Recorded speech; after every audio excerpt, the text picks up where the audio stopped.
In this morning's Business Insight, tomorrow a new era begins for Cincinnati's Preschool Promise. That's when Shiloh Turner begins her role as executive director of the nonprofit organization focused on expanding access to quality preschools in Cincinnati. Turner was part of the Leadership Cincinnati team that developed the Preschool Promise concept in 2012 and then worked on the Issue 44 campaign, which was the levy that included Preschool Promise's funding that passed in November of 2016. We are happy to have Shiloh Turner with us this morning. She's with Business Courier publisher Jamie Smith in the studio. Shiloh and Jamie. Thanks, Peg. Shiloh, thanks for being here today. Thanks for having me. I appreciate it. I am so excited to have you on here. You know, as a fellow Class 36 Leadership Cincinnati graduate, yep.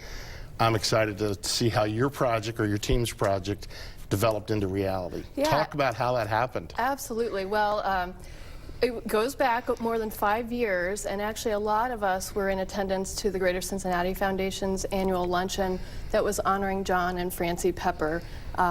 And John got up and spoke so eloquently, as he always does, as he does, right, about not just education, but importantly the quality preschool education. And I think several of us left that event really inspired and wanted to do something about it. So we sought out the Strive Partnership and talked with Greg Landsman and Emily Lewis about, you know, what can we do in this space? And they presented a few different ideas, and the last idea was the Preschool Promise, and we just jumped all over it, not knowing what we were getting into, but just knew that we needed to do something in our community for our kids. Well, it was so much pressure on the rest of us because your guys' project was so good.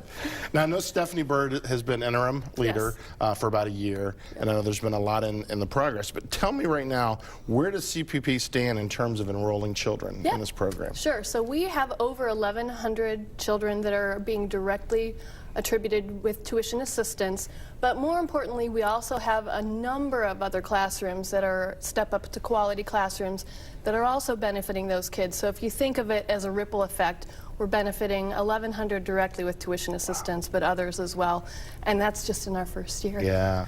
So I know tomorrow's your first day.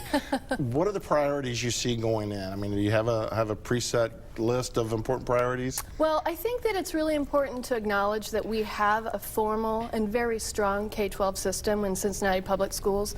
And what I think we need to do is understand and build a robust quality preschool system that really enables our kids to enter kindergarten, be successful through K-12, and then ultimately in life. Yeah, that's great. Well, talk about, you know, I always hate this question, but I love asking it. I always hate being asked this. Crystal ball. 5 years from now, if you feel like the Preschool Promise has done what it should do, where do you see Cincinnati? Well, first and foremost, before I go there, I want to make sure and thank Stephanie Bird for her leadership.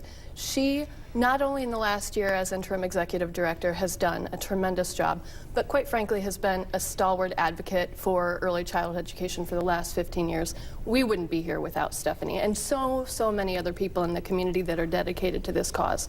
With that said, I would love to see all 3- and 4-year-olds in our community accessing quality preschool. I would love to see that robust early childhood provider system. I'd love to see parents and advocates out in the community understanding the importance and the fact that we made this investment, and it was transformational to not only the children's lives, but the rest of our future of our city. Wow, that sounds like a great vision. Yeah. You know, it sounds like a great vision. You know, the thing that I think has impressed me the most from the time you guys started with this, and as you said, even before that, with people like John Pepper, it's been all about collaboration. Yes. This is a great example of how our community can fight issues, fight the history to come up with solutions. And I think that's going to continue, right? I mean, absolutely. For it to be successful, it has to? It has to. It was an all-hands-on-deck effort to get it this far, and it will continue to be an all-hands-on-deck to make sure and ensure success. And that's what our children deserve. Well, that's great. Well, thank you so much for being here. I think when selecting a leader, they picked the perfect person for this role. Thanks, So Jamie. Best of luck to you, and I can't wait to hear how the success is. Thanks so much. I appreciate it.